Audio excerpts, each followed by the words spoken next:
Hello everybody, my name is Joe Guy and welcome back to Dragon Age Inquisition.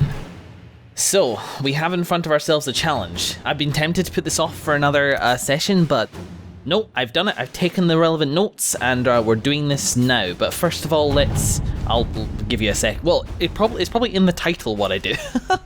But yeah, gain Orzamar's friendship. Our emissaries have returned. Orzammar has pledged to our cause some of the most formidable warriors from the Legion of the Dead. According to the king, they are veteran Darkspawn hunters, absolutely fearless. The king also graciously offered to share Orzamar's wealth. He recognises the threat Corypheus poses. I wonder how different this would be if Haramonts took the throne instead of Balin. Better or worse, I wonder. Locate the weapon of Tyr de Brightaxe. People were excited about this one. Whoa. It's a staff. I have no idea what to say. Scholars have debated whether Tyrda's legendary axe was an axe set with crystal, an axe with a magically reinforced crystalline head, or perhaps even just a very polished axe. But apparently the word translated from the ancient language commonly taken to be axe in fact merely means hafted weapon. It is possible that translations of the saga have been edited to omit evidence that Tyr de Brightaxe may have been using what seems, for all appearances, to be a staff, as would more commonly be used by a mage. I apologise for my confusion in this matter. I will endeavour to be more diligent in my translations in the future. From Dorcas Gurin. Wow, cha-ching. I mean, I like my current staffs, but that's bound to be good, right? I'll have a look at it in a second. And then this one up here. My Lord Inquisitor. I didn't get any rewards. Considerable as your support has been, I'm saddened to report my motion died on the Senate floor. Although I am hardly surprised my fellows in the Magisterium didn't enjoy the thought of having their freedom limited in any fashion. That was, however, hardly the point of the motion. It was a statement that needed to be made, and your support allowed me to make it far louder and clearer than I ever would have on my own, so I thank you. With any luck, this will draw support from those who feel as I do. It will also draw fire from predatory cultists still in the shadows, but I say, let them come. I will not back down in the face of such fools. I'm sending along a few things which I hope will aid efforts, and we'll see what more I can drum up. Give my love to Dorian. The poor boy is such a hothouse orchid. He must be wilting in the cold. Magister Maverus Talani. Okay, that's unfortunate. It looks like that was a failed mission. Despite him saying that I should be receiving some stuff, I didn't get any rewards from it, so it must be a pittance, whatever it was. But anyway, identify the Venatori agent. So, at the moment, this is... all information about the 5 bells of Hunter Fell has come back negative. The Talvashoth is not the Bard, the Elf is not the Mortaltasi, and the Dwarf is not the Smuggler. And an addendum. We have learnt that the Ferelden is the Venatori agent, but unless we can link her to a specific background quickly, we will lose this lead. We must remove the target immediately to stop Duke Tythus from falling prey to Venatori interests. Alright, so let's have a look. I've been taking some notes, and some people have left some really helpful stuff in the comments too. So, what have I got so far? I want to kind of take this from... I'm not going to do all the reading again because that's boring. But basically I have the Talvashoth, the Elf, the Dwarf, the Human, the Orlesian. I've got a wee map drawn out here. The Dragon Hunter, Smuggler, Bard, Apostate, and Mortaltasi, which is a sort of mage common in... It's either Navarra? I think it's Navarra. I think it is Navarra. So what do we know, first of all? First of all, we learnt that when we got Cullen in the original mission to find out more about the Apostate, when asked why they didn't join the Circle, they said that it is that the Chant of Light is for humans and holds no interest for. From that, we can tell that the Apostate was not the Ferelden human and not the Orlesian. I actually don't know. Well, it is Ferelden, actually, it says here. It's not the Orlesian, and it's not the Ferelden. So, I've crossed both those out. We also know it's certainly not the Dwarf, because dwarfs can't practice magic, and therefore we can kind of score that across the Mortaltasi as well. Let me just...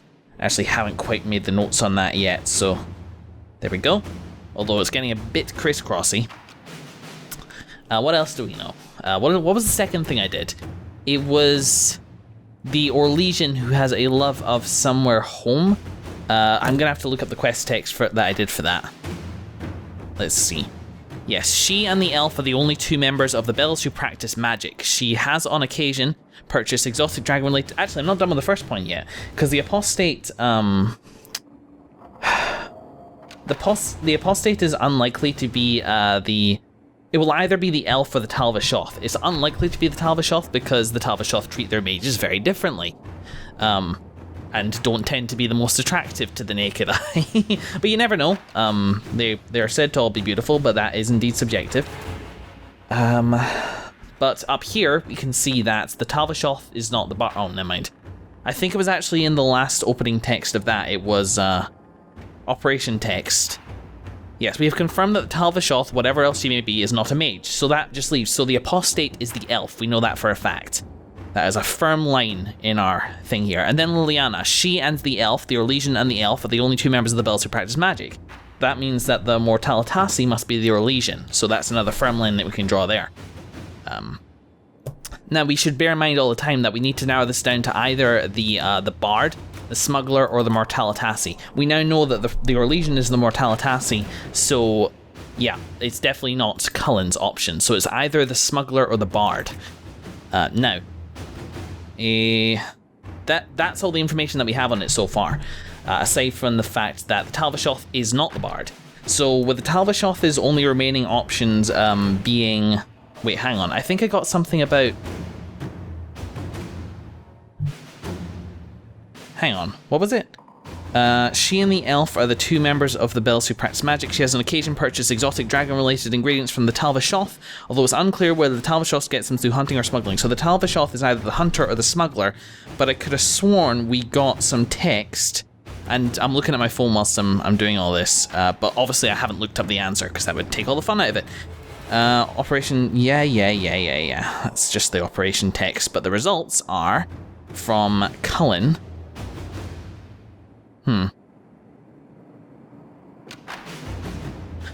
I could have sworn that I knew that the smuggler was in a relationship with the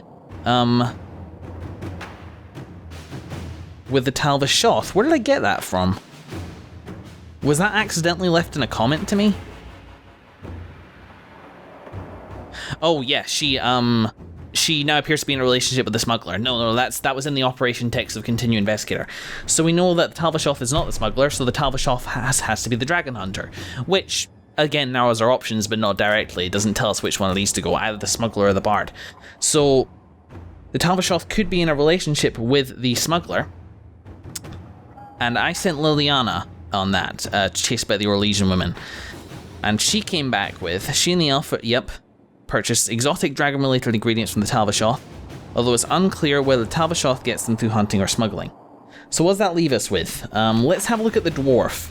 So the dwarf could either be the bard or the smuggler at this point, which is very helpful. I feel like I definitely have enough... Oh, the dwarf is not the smuggler, okay. So the dwarf is the bard. Definitely then. So what have we got? Talvashoth is definitely the dragon hunter. The dwarf is definitely the bard. The Orlesian is definitely the Mortalitasi. And the elf is definitely apostate. So the Ferelden human has to be the smuggler. Right? I'm going to double check my answers there and I'll be right back with you. Yeah, that's it. It's gotta be. So we have Iron Bull tell the Ben Hasrath to eliminate the smuggler. Boom. Inquisitor. That's gonna take a few hours to go through, and we'll find out. Apparently this is really worth doing. So one of two things just happened there with the my audience. Either there's been a small little excited whoop from some of you as I got that right, or you've all face palmed, and I'll find out about it in the next session. I feel like my logic is sound. Originally, I was thrown off by the idea that in D&D, bards practice magic, but then I remembered that Nathan was one, and he's definitely not. Like, despite bards have kind of sort of magic-like abilities, but it's all just like reaching out to the hearts of. It's not even like the songs are magic. It's literally it's physical. It's inspirational, apart from anything else. So that's fun. Anyway, welcome guys. It's now 10 minutes into the first episode of today's session, and I think I've got that right. Why is this... Oh, I've just found a random other notepad. Anyway, shall we wait? It's pretty tempting to just wait and get out of the way, but let's not and say that we did. So we gotta set some people on the stuff, and unfortunately, there's this stuff here, and there's this. Yes, Truth or Dare, Lake Silas. Do you know what? I've already done like a long-term mission and I can't be bothered doing another one. Locate recent Evangeline. Again, that's a big one which I don't really want to deal with right now. What's this stuff here? A battalion for Sarah and Verschiel. Oh yes, I remember. She asked me about that one. So it's only Cullen that I can send on this one. Sarah's claim about Vechiel, several displacements of refugees were deliberate in what appears to be an attempt to destabilize land claims. While there would be no direct gain for involving the Inquisition, increasing our presence could have unexpected results. In any case, it is a trivial matter to divert troops to the march to the city. Let's just do it. To work?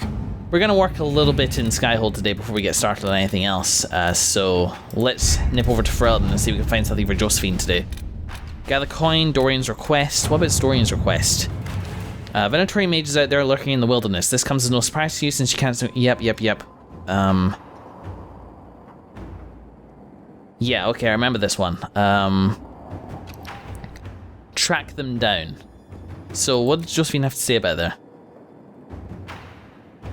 That's okay, but I feel like this isn't a really Josephine type mission. We should probably target them a little bit more towards the things that they are good for. How about search for the hack writer? Ruffles. First of all, you play a mean hand of Wicked Grace. No, I wanted to send Liliana on that one, I remember now. An ally from Starkhaven. Sole heir of the Vale, princes of Starkhaven. I recently retook the throne of this great city. I feel the loss the most. Yep, I hope for a resolution to the nope. Together, let us right the wrongs visited upon our world. What do you have to say about this? Emissaries. Though the free marches cities have always been independent, earning support of the most prosperous ones may be to our advantage. This feels like a diplomatic mission. I'm just going to send Josephine on it. Inquisitor. Again, as I mentioned before, I still want to get a little more decisive about that stuff. Exciting. Okay. We've done that now. See you next episode. No, it's only been like 10 minutes. Well, today, I mean, there's a few things that I want to do. And I think, for a start, we should get on with the judgments. Because I said I'd do that, and for goodness sake, I'm going to do that. Oh yes, I should check this as well. Tear Dust Staff. Oh my. 107 damage, fire damage, that's awesome, with a corrupting rune placed right inside of it. It's really good. Probably will vastly outstrip Sunrise, and it'll be good to have a good staff as well. So we're definitely going to take up on that once we have reached level 11. We need to start thinking about what our specialization is as well. The episode about the specializations just came out yesterday, so you know, and you guys have been really good at weighing in, as I expected you to be, and kind of what you think is the best, but also saying that, can I get my throne back, please? I sort of want to do the thing. Can I do the thing? I want to do the thing. Oh no, I know what to do first, because somebody mentioned that in Val Royeaux I can get new new stuff, basically new stuff for my for Skyhold, new decorations, and the possibility of a different new type of throne is quite appealing. But I feel like the first time we're doing this, we should sit in the actual throne, and we can change it later if we really want to. But yes, at the moment, I'm really like 33 on which one to go for, with that remaining 1% dedicated to cake, and I'll eventually choose one because there are ones which I like because they sound really useful and that they fit with the stuff I've already said about Markus's character, namely the Necromancer. Kind of marries with what I said about him at the Tranquil, and I'm kind of interested in exploring that side of him a little bit. Dorian's a Necromancer as well, I discovered, and had a look at some of the abilities, most of which are, you know, sort of a little on the gross side, but nothing too major. Let's have a look at them. Because you got like the ones that terrify, which I already do as a fire mage. Every time an enemy dies nearby, you regain both health and mana, which is awesome. Blinding Terror makes them vulnerable to damage when they're panicked. Don't they come off panic when they get hit though? And then you get Haste here, which is a focus ability, which is awesome. Power of the Dead, killing enemies, increased power of your spells. And then, if I'm not unconscious, that happens. That happens. Good job, good, very well described. Congratulations. Good Let's Player. Let's Player of the Year. A spirit you control takes on your likeness and fights on your behalf. And then Spirit Mark. You mark a target with an attacking spirit, inflicting ongoing damage. See, what appeals to me about that is I sort of like, again, it fits the character. And second, giving homes to spirits of the Fade that are allies to mine is also quite appealing, because ever since Solus told me about like what spirits are like and that they're actually okay and that I shouldn't really fear them too much, it just seems cool to have a more positive relationship with them. As for the Rift Mage, I feel like the main reason I'm drawn to it is that it feels the most natural progression from powers I already own, such as the Rift stuff that I do. And being able to control and it involves studying the Rift energy more so that I can maybe make more informed choices about stuff to do with Rifts. Plus it talks about kind of... people commented about crowd control and stuff like that, which is something I really like to do. I mean, think about it, in Dragon Age 2 I played a tank, and that was my first kind of big taste of widespread crowd control, and I found it really satisfying to be able to kind of manipulate the battlefield to my whims. Whereas Dragon Age Origins, it was really satisfying just to just take enemies down from a massive distance. That was fun too. And the other side of things is Knight Enchanter, which at the moment is gaining traction because A, it sounds cool, B, it's an interesting change in the character because he is scholarly and intelligent and bookish, at least as far as I've seen him before, and certainly he would never be permitted to take combat training when he was part of the Circle, though he probably has basic skills with a sword and stuff like that. So it's brand new, and even to Markus, the idea of like branching into this new completely unexplored field, also completely rare field, is really, really appealing to him. Plus, the woman, the trainer, talked a lot about how it will help me sharpen my leadership and authority, which I think is really cool as well. So yeah, all these things are definitely stuff that I'm bearing in mind. But yeah, do you know what? We've only got like 5 minutes left of this episode. I'm actually going to go to Val Royeaux to check out A, a shop that I missed, and B, to check out the bookstore again. Can I just please... Yeah, just go for that, fine.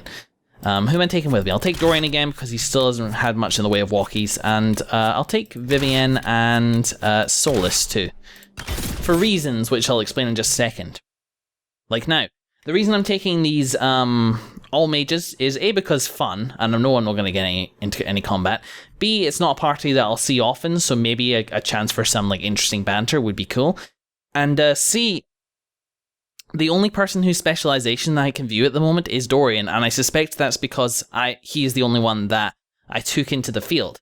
So if I take these guys out, then chances are it might unlock what their specialization is if they have one. They might not. People said that they do, and that I can view kind of the abilities that I get for each specialization through them. But who knows? I wonder who's which. I feel like Solus is most likely going to be a Rift Mage, but Vivienne's thing of a Spirit Warrior doesn't quite match up for me. Having said that, I can see it flip-flopping too because Solus is an elf, and Arcane Warrior, as it was known, is an elven tradition. Anyway, I'll cut through this. Back with you in a mo. Here we go. Welcome everybody. I think Solus, you're wearing new clothes. I think I got you an upgraded kit. I think I might start crafting armor for people as well. And Vivienne, did you always have the collar like that? You look ridiculous. So everybody's leveled up. Let's see. I think Dorian could use a specialization to his enchanter. So let's just give him horror and give him a chance to play with that in the future. Vivienne, yes, I see that I was right.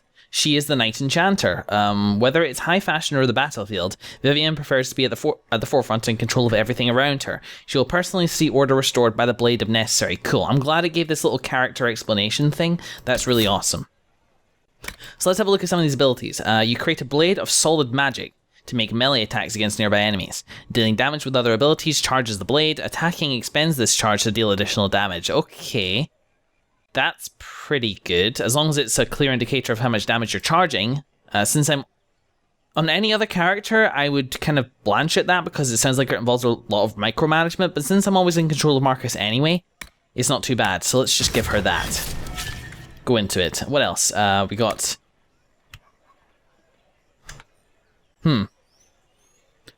Combat clarity. The chaos of combat frightens some, but for you it's a comfortable rhythm. Your mana regenerates faster when you're near hostile enemies. You surround yourself with magic of the veil itself. You're briefly invulnerable and can pass through enemies unharmed. That's pretty cool. And then another focus ability, Resurgence. You call on benign spirits to restore you and your allies for continuing the fight. All party members are healed to full health, including those who have fallen unconscious, and a glyph around you provides ongoing healing to the party for the spell's duration. Excellent. Fade Shield, you draw back the energy released by your enemies in your attacks against them. Any successful attack strengthens your barrier. The more damage you do, the more powerful your barrier grows. Wow. That's awesome. Veiled Riposte. Whenever you have a barrier active, enemies who attack you will take damage in turn. Interesting. And Night Protector. You're adept with defensive magic barriers you create take longer to naturally decay. Excellent. And Disruption Field. You fill an area with magical energy that slows and weakens your enemies. Enemies larger than the field are immune. Wow, righteous. That's a very cool set of abilities. Pretty tempted by any of them. And of course, Solus is the Rift Mage. Years spent studying the Fade have given Solus the ability to manipulate its energies in unpredictable ways. He can pull matter from the Fade and even twist the Veil into a weapon to hamper his opponents. Alright, let's see. He's already got a choice right from the off. Veil Strike. You recreate your own fist from the essence of the Fade and smash nearby foes to the ground. Stonefish. You summon a boulder from the Fade and smash it into your target, sending them flying. Cool. You use Stray Magic around weakened enemies to increase the power of status effects on them. You pull Stray Magic from around weakened enemies to regain mana based on the damage you do to them. Right. Firestorm.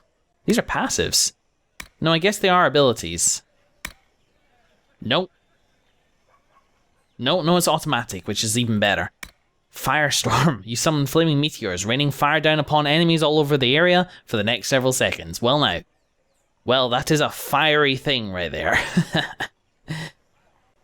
Excellent. Smothering Veil. Weakened enemies have the damage they inflict reduced even further. You catch Stray Magic around weakened enemies and use them to increase the damage of your own attacks. And then lastly, you create Tiny Rift that pulls enemies towards a central point. So, I like these two abilities. And I like this.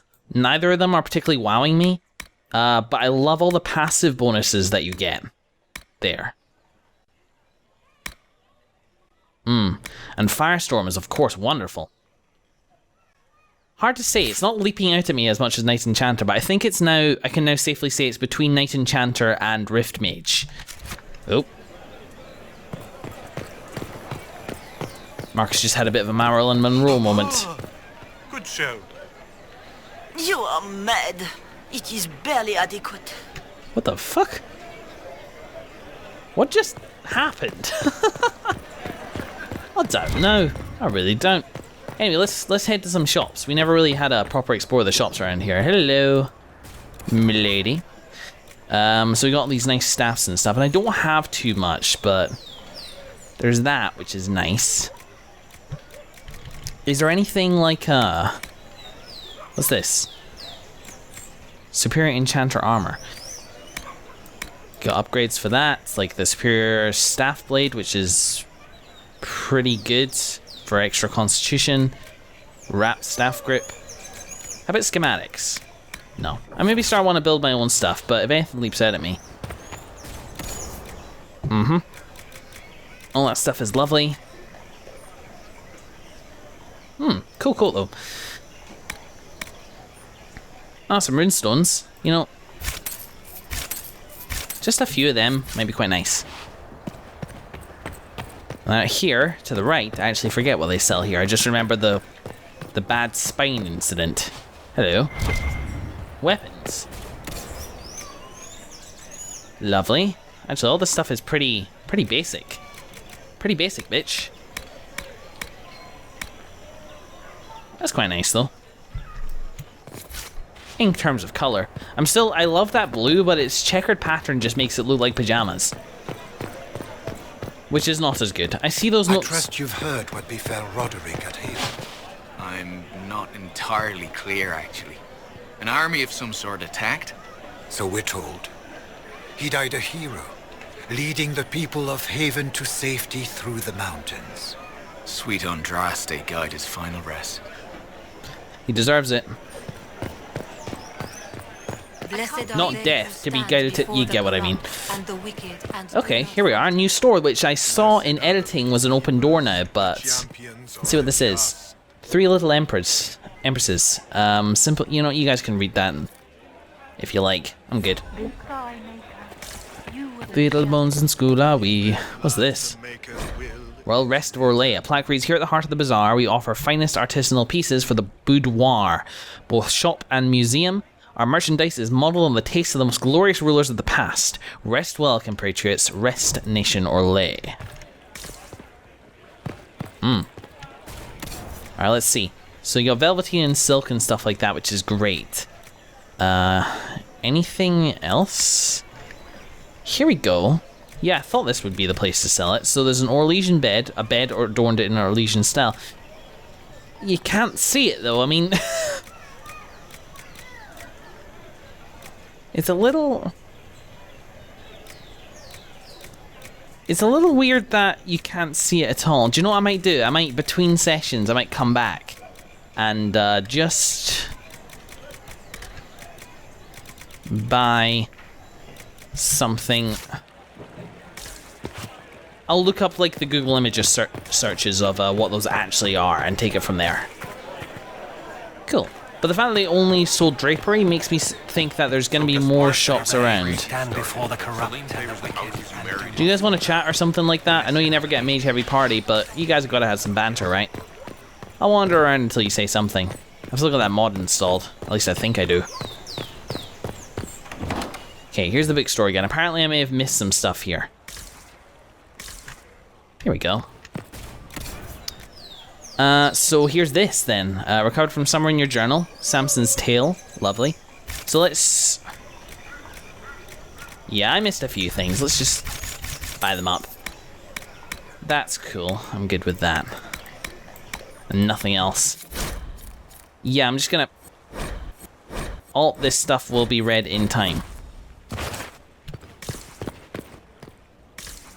Do you know, I feel like there was a letter which I missed from Theron Falls Readout, which you guys were like, RIP notes, so it probably was a good explaining one. Let's see. Could it be groups? Note of Interest Society. God, I'll get it between sessions, and if I find it, I'll read it on camera. And as for you, my sir, this stuff here is great. Is there any pommels or two-handed graphs or one-handed hafts? It's also expensive. How about this? What's that anyway? Just a recipe. Anything another? No? Okay. An impressive title, Inquisitor. Thank you. Would you spend like it? Well, I guess that's it for this episode. Unless I can get them to say something. Hear my cry. Guide me through. I will go back to Skyhold and I will meet you there. Thank you very much for watching, everybody. And I shall see you in the next episode. Actually, you know what? I just said this, but... No, I'm actually not going to call it yet because I swear there's more to be found. It can't just be like drapes and beds and stuff like that I get in that shop back there. In Orlais, in Val Royeaux, from what people said. It's got to be other stuff, so I'm going to look in the other sections of other stores so that I can see the other items. Does that make sense to everybody? I hope you're following this other story. No. There's another what looks like podium over there, so maybe another mage will another merchant will eventually show up. But it's not looking too promising. Do you know what? I am just gonna call an end to the episode here, and if I find something, it'll be like an addendum on the end of the episode. So thank you for watching, and I'll see you in the next episode.